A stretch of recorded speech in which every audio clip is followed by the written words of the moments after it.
Hello students, my self लक्ष्य और मैं स्वागत करता हूं आपका आप ही के चैनल केमोफाइल लक्ष्य पर। एक ऐसा चैनल जिस पर क्वालिटी एजुकेशन प्रोवाइड की जाती है जिससे आपकी केमिस्ट्री गुड से बेस्ट हो सके। तो स्टूडेंट्स, आज की इस वीडियो में हम क्लास 12th केमिस्ट्री का फर्स्ट चैप्टर शुरू करने जा रहे हैं। लेकिन चैप्टर शुरू करने से पहले हम देख लेते हैं कि इस चैप्टर में हमें क्या क्या पढ़ना है। सबसे पहले हमें पढ़ना है कि सॉल्यूशन क्या होता है, फिर उसके बाद हम जानेंगे कि सॉल्यूशन कितने टाइप्स के होते हैं। सॉल्यूशन के फिर जो हमारा सॉल्यूशन होता है कितने टाइप का उसका कुछ ना कुछ गाढ़ापन होता है जिसे हम उस सॉल्यूशन की कंसंट्रेशन कहते हैं। अब कंसंट्रेशन को मेजर करने के लिए कुछ टर्म्स होती हैं जिन्हें हम कंसंट्रेशन टर्म्स कहते हैं, हमें वे भी पढ़नी है। देन उसके बाद कुछ लॉज आते हैं जिनमें फर्स्ट लॉ है हमारा Henry law and second law है हमारा राउल्ट्स लॉ। आफ्टर दैट हम पढ़ेंगे ideal and non ideal solutions क्या होते हैं। फिर एक टर्म है एजियोट्रोप्स एंड मोस्ट इंपॉर्टेंट चीज़ कॉलिगेटिव प्रॉपर्टीज़। एंड देन फिर हमारा आ जाता है abnormal molecular mass and last में हमारा है वेंट हॉफ फैक्टर। तो स्टूडेंट्स, स्टार्ट करते हैं अपना पहला टॉपिक जिसका नाम है सॉल्यूशन। सॉल्यूशन को समझने के लिए हमें एक टर्म समझनी पड़ती है जिसका नाम है होमोजेनस मिक्सचर। होमोजेनस मिक्सचर क्या होता है? सपोज हमारे पास ये पानी है, इस पानी में मैंने थोड़ा सा मिल्क मिला दिया और फिर इसे बहुत अच्छे से मिक्स कर लिया। तो उसके बाद जो मुझे मिक्सचर मिलेगा, अगर उस मिक्सचर में वाटर और मिल्क हर जगह बराबर बराबर डिस्ट्रीब्यूट हो जाए, यानी कि वाटर और मिल्क हर जगह पर इक्वली डिस्ट्रीब्यूट हो जाए, तो ये जो मिक्सचर होगा इसे हम कहेंगे होमोजेनस मिक्सचर। अब हम पढ़ना तो चाहते हैं सॉल्यूशन, बट हम होमोजेनस मिक्सचर पढ़ क्यों रहे हैं? क्योंकि सॉल्यूशन को बनाने के लिए हमारे पास दो क्राइटेरिया होने चाहिए। पहला कि हमारे पास एक होमोजेनस मिक्सचर होना चाहिए, दूसरा वो जो होमोजेनस मिक्सचर है उसके कंपोनेंट यानी कि जिससे वो मिलके बना है। जैसे यहाँ पर ये हमारा होमोजेनस मिक्सचर किस किस से बना है? वाटर और मिल्क से। ये कंपोनेंट्स आपस में केमिकली इनएक्टिव होने चाहिए, मतलब इन्हें आपस में बॉन्ड नहीं बनाना चाहिए, केमिकल रिएक्शन नहीं करनी चाहिए। तो अगर हमारे पास कोई ऐसा होमोजेनस मिक्सचर है जिसके कंपोनेंट केमिकली इनएक्टिव है, तो हम उस होमोजेनस मिक्सचर को कह सकते हैं सॉल्यूशन। ठीक है। इसके बाद एक सॉल्यूशन में दो चीज़ें होती हैं, सॉल्यूट और सॉल्वेंट। ठीक है। सॉल्यूट और सॉल्वेंट के सम से ही हमारा बनता है सॉल्यूशन। तो हम किसे सॉल्यूट कहेंगे और किसे सॉल्वेंट, ये पता करते हैं। हमें कैसे पता चलेगा कि कौन सॉल्यूट है कौन सॉल्वेंट? ओके, सब इसके लिए हमें फिजिकल स्टेट्स के बारे में पता होना चाहिए। फिजिकल स्टेट्स किसी भी मैटर की 5 फिजिकल स्टेट होती हैं, solid, liquid, gas, plasma, post, Einstein, condensate. But हमारा काम चल जाएगा 3 से। अगर हमारे जो कंपोनेंट्स हैं जिससे हमारा सॉल्यूशन बन रहा है उनकी फिजिकल स्टेट्स कैसी हों? सेम। तो जिसकी क्वांटिटी कम होगी उसे तो हम कहते हैं सॉल्यूट, और जिसकी क्वांटिटी ज़्यादा होगी उसे हम कहेंगे सॉल्वेंट। मतलब क्या है इस बात का? लेट्स सपोज हमारे पास वाटर था 100 ml और मिल्क था 50 ml। दोनों की फिजिकल स्टेट क्या है? लिक्विड, यानी कि दोनों की फिजिकल स्टेट आपस में क्या है? सेम। तो अब जो कम अमाउंट में होगा वो तो हो जाएगा हमारा सॉल्यूट, और जो ज़्यादा अमाउंट में होगा वो होगा सॉल्वेंट। कम अमाउंट में हमारे पास 50 ml में मिल्क है तो ये हो गया हमारा सॉल्यूट, और लार्ज अमाउंट में हमारे पास क्या है? 100 ml में वाटर, तो ये हो गया हमारा सॉल्वेंट।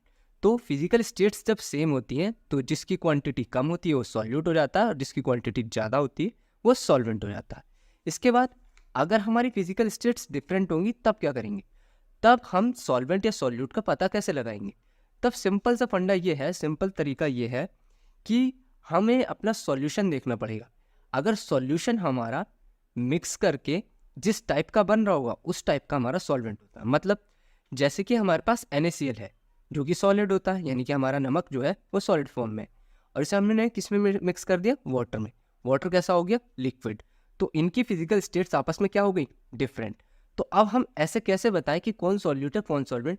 तब हम देखेंगे कि हमारा सॉल्यूशन किस टाइप का बन रहा है।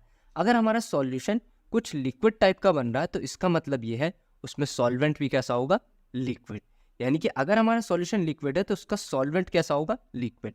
और फिर बची हुई चीज़ हमारी क्या कहलाएगी? सॉल्यूट।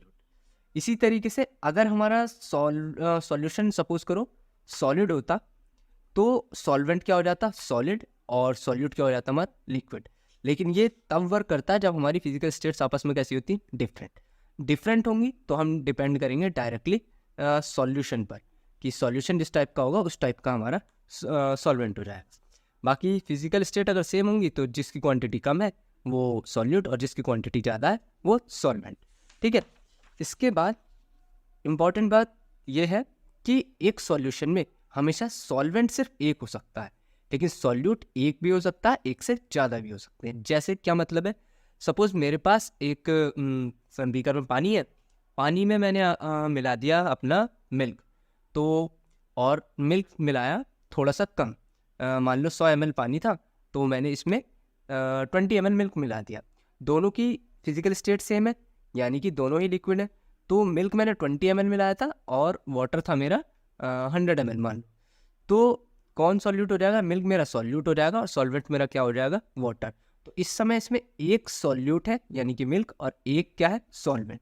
तो सॉल्वेंट तो हमेशा एक ही रहता है, लेकिन सॉल्यूट और हो सकते हैं। जैसे अगर इसी सॉल्यूशन में मैं मान लो चीनी और डाल दूँ, और चीनी की क्वांटिटी जाहिर सी बात है मैं कम डालूंगा, इतनी ज़्यादा तो नहीं डाल दूंगा कि सॉल्वेंट से ज़्यादा हो जाए।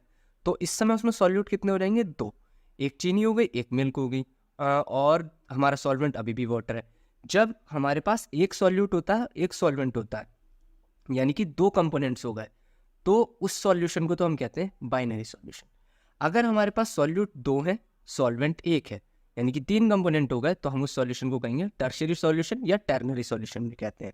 ठीक है, अगर इसी तरीके से सॉल्यूट हमारे पास 3 हो गए और सॉल्वेंट 1 हो गया, तो हमारे कंपोनेंट्स हो गए टोटल 4, उसे कहते हैं क्वार्टनरी सॉल्यूशन। इसी तरीके से अगर हमारे पास 5 कंपोनेंट हो जाए टोटल, तो वो हो जाएगा पेंटनरी, और 6 कंपोनेंट हेक्सेनरी। तो इस तरीके से आगे बढ़ता रहता है। ये तो है हमारे सॉल्यूशन के बारे में कुछ इंपॉर्टेंट बात। अब हमें जानना है सॉल्यूशन के टाइप्स कितने होते हैं। ठीक है, अब सॉल्यूशन के टाइप डायरेक्टली डिपेंड करते हैं सॉल्वेंट के टाइप पर। मतलब क्या है इस बात का? अगर हमारे पास जो सॉल्यूशन है उसमें जिस टाइप का हमारा सॉल्वेंट होगा, उस टाइप का हमारा सॉल्यूशन कहलाता है। यानी कि अगर हमारे सॉल्यूशन में सॉल्वेंट सॉलिड है तो सॉल्यूशन भी कैसा बनेगा? सॉलिड। अगर सॉल्वेंट लिक्विड है तो सॉल्यूशन कैसा बनेगा? लिक्विड। अगर सॉल्यूशन गैस है तो सॉल्वेंट गैस है तो सॉल्यूशन भी कैसा बनेगा? गैस। मतलब हमारे जो सॉल्यूशंस है वो डिपेंड कर रहे हैं सॉल्वेंट पे। सॉल्वेंट सॉलिड तो solution solid, solvent liquid solution liquid, solvent gas तो सॉल्यूशन गैस। अब इसमें सबसे पहले देखते हैं सॉलिड सॉल्यूशन।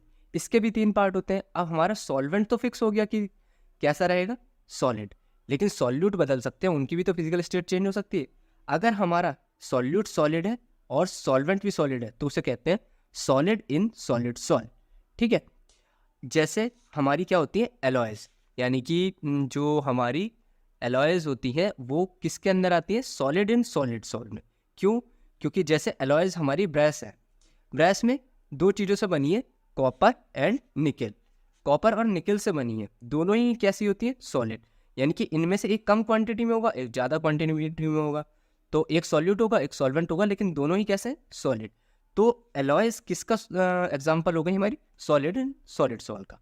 इसी तरीके से अगर हमारा सॉल्यूट लिक्विड होगा और सॉल्वेंट सॉलिड होगा तो सॉल्यूशन बनेगा लिक्विड इन सॉलिड सॉल्ट। इसका एग्जाम्पल, बेस्ट एग्जाम्पल है अमलगम। अमलगम में क्या होता है? जो Hd है यानी कि हमारी मरकरी है, मरकरी को जोड़ा जाता है, यानी मरकरी को मिक्स किया जाता है मेटल के साथ। कोई सी भी मेटल हो सकती है, जैसे सपोज करो जिंक के साथ मिक्स कर दिया तो वो बन जाएगा जिंक अमलगम, आयरन के साथ मिक्स कर दिया आयरन अमलगम। क्यों? इसमें जो मरकरी है वो सॉल्यूट का वर्क करती है, और मरकरी रूम टेम्परेचर पर होती है लिक्विड फॉर्म में, तो लिक्विड को ऐड किया जा रहा है सॉलिड के साथ, और लिक्विड यहाँ पे सॉल्यूट है, तो ये एग्जाम्पल हो जाएगा लिक्विड इन सॉलिड सॉल्ट का। ठीक है, इसी तरीके से तीसरा है हमारा गैस इन सॉलिड सॉल्ट। इसमें इसका मोस्ट इम्पॉर्टेंट एग्जाम्पल यही है, हाइड्रोजन एडसॉर्प्शन ऑन प्लेटिनम। इसमें क्या होता है? प्लेटिनम की एक मेटल होती है हमारे पास, प्लेटिनम की मेटल है, उसमें छोटे छोटे पोर्स होते हैं और उनमें हाइड्रोजन गैस एब्जॉर्ब कराई जाती है। तो ये उसमें ऑब्वियसली छोटे छोटे पोर्स में गैस कम आएगी, तो ये एग्जाम्पल हो जाता है हाइड्रोजन एब्जॉर्प्शन ऑन प्लेटिनम, ये किसका एग्जाम्पल हो गया? गैस इन सॉलिड सॉल्ट का। इस तरीके से हमारा सॉल्यूशन में से जो फर्स्ट टाइप था सॉलिड सॉल्ट का वो कंप्लीट होता है। सॉल्यूशन 3 टाइप के हो गए और सॉलिड सॉल्यूशन भी 3 टाइप के हो गए। अब इसके बाद आते हैं हमारे लिक्विड सॉल्यूशन। सेकंड टाइप है हमारा लिक्विड सॉल्यूशन का। अब लिक्विड सॉल्यूशन में जो सॉल्वेंट होगा वो होगा हमारा लिक्विड, और लिक्विड सॉल्यूशन भी 3 टाइप के हैं। अगर सॉल्यूट हमारा सॉलिड है और सॉल्वेंट हमारा लिक्विड है तो सॉल्यूशन का नाम हो जाता है सॉलिड इन लिक्विड सॉल्ट। जैसे NaCl प्लस वाटर, जो NaCl है वो सॉलिड हो गया और जो वाटर है वो लिक्विड हो गया। तो ये किसका एग्जांपल हो गया? सॉलिड इन लिक्विड सॉल्ट का। दूसरा लिक्विड इन लिक्विड सॉल्ट, दोनों चीज़ सॉल्यूट और सॉल्वेंट दोनों क्या होंगे? लिक्विड, जैसे मिल्क प्लस वाटर। ठीक है। गैस इन लिक्विड सॉल्ट, इसमें जो सॉल्यूट होगी वो हमारी गैस होगी और जो सॉल्वेंट होगा वो हमारा लिक्विड होगा। जैसे पानी में हमारी ऑक्सीजन मिली रहती है, तो ऑक्सीजन कम अमाउंट में तो सॉल्यूट हो गए, वाटर ज़्यादा अमाउंट में तो वो क्या हो गया? सॉल्ट। तो ऑक्सीजन इन वाटर किसका एग्जांपल हो गया? Gas in liquid salt. ठीक। थर्ड टाइप आता है हमारा गैसेस सॉल्यूशन। तो गैसेस सॉल्यूशन में हमारे जो सॉल्वेंट होंगी वो हर बार क्या होगी? गैस। अगर हमारा सॉल्यूट सॉलिड है तो हो जाएगा सॉलिड इन गैस सॉल्ट। जैसे कि डस्ट पार्टिकल, एयर पार्टिकल्स में छोटे छोटे सॉलिड कंटेंट होते हैं जिन्हें जो हमारा मिल के क्या बना लेते हैं? डस्ट। तो डस्ट इसका एग्जांपल हो गई सॉलिड इन गैस सॉल्ट। इसी तरीके से गैस में अगर लिक्विड सॉल्यूट है तो वो एग्जांपल होता है वो कौन सा टाइप होता है? Liquid in gas salt. जैसे कि वाटर वेपर, वेपर है गैस फॉर्म में। ठीक। और इसमें वाटर होते हैं, वाटर की छोटी छोटी ड्रॉपलेट्स होती हैं, वो किसका एग्जांपल हो गई? वाटर वेपर की जगह मैं वाटर लिख लूँ थोड़ा सा या ह्यूमिडिटी लिख लूँ तो वो ज़्यादा बेहतर है। ठीक है। तो ये एग्जांपल हो गया लिक्विड इन गैस सॉल्ट का। तीसरा गैस इन गैस सॉल्ट। तो इसमें क्या होता है? दोनों ही चीज़ें क्या है? हमारी गैसेस स्टेट में। जैसे कि हमें पता है हमारे एटमॉस्फेयर में बहुत सारी गैसेस हैं, है तो सब गैसेस ही ना, मिक्स होके तो है तो सारी गैसेस ही। तो दोनों ही चीज़ इस मिक्सचर में क्या बन जाएंगी? गैस। जैसे नाइट्रोजन, ऑक्सीजन, ये सारे हमारे इन्वायरमेंट में प्रेजेंट है, इनका मिक्सचर जो हो गया गैस इन गैस सॉल्ट कहलाया। तो स्टूडेंट्स, ये थे हमारे आज के दो टॉपिक, जिसमें पहला था हमारा सॉल्यूशन और दूसरा था types of solution. I hope आपको समझ में आ गए होंगे, और अगर कहीं पे कोई प्रॉब्लम हो तो आप प्लीज़ कमेंट करना। और ये जो हमने नोट्स पढ़े हैं अभी, इनके डिटेल्ड नोट्स मैं आपको टेलीग्राम ग्रुप पे प्रोवाइड कर दूंगा। आप वहाँ उसे ज्वाइन कर लीजिए और वहाँ से आप चाहे तो नोट कर लेना, चाहे डाउनलोड कर लेना। Thank you, thanks for watching and please keep supporting. Thank you, जय हिंद।